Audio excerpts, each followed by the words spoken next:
Je to těžký a to prostě různýma okolnostmi jsme nucený hrát takhle mladý tým a myslím si, že se to projevilo v takových těch silových soubojích. Dneska dva obránci ze 6 hráli první zápas a máme tam 3-9-7 v obraně a trošku to bylo znát, ale myslím si, že jsme ten zápas mohli zvládnout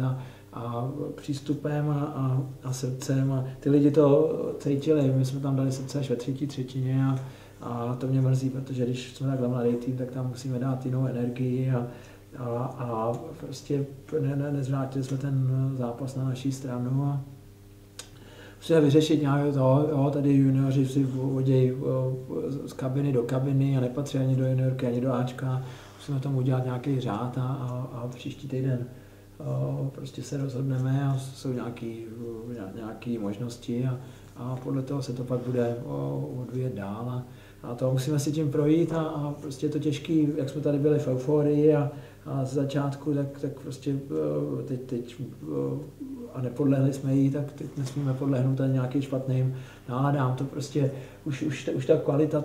ta kvalita nebo prostě ta zkušenost, kvalita ne, ty hráči mladí jsou kvalitní, ale chybí zkušenost a v Děčíně to uhrajeme ten zápas na emoce, ale prostě tady už to nejde, to neuděláte nějakou sadu, můžete nějaký zápas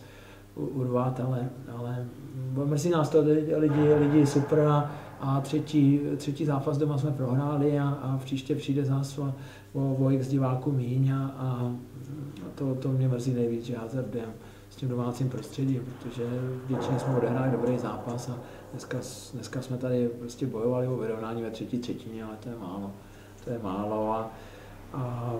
jsem rád, že se vrací Čenda Novák, protože okolnosti, jo, zatím jsme nemohli dát do branky a od zítřka už se bude připravovat s týmem a věřím, že i ta marotka nebo ty drobnosti se postupem času uzavřou a příští sobotu na ten domácí zápas bychom měli být kompletní, teď ještě do Tábora ne, ale příští sobotu jo, tak věříme, že se to zase nakopne.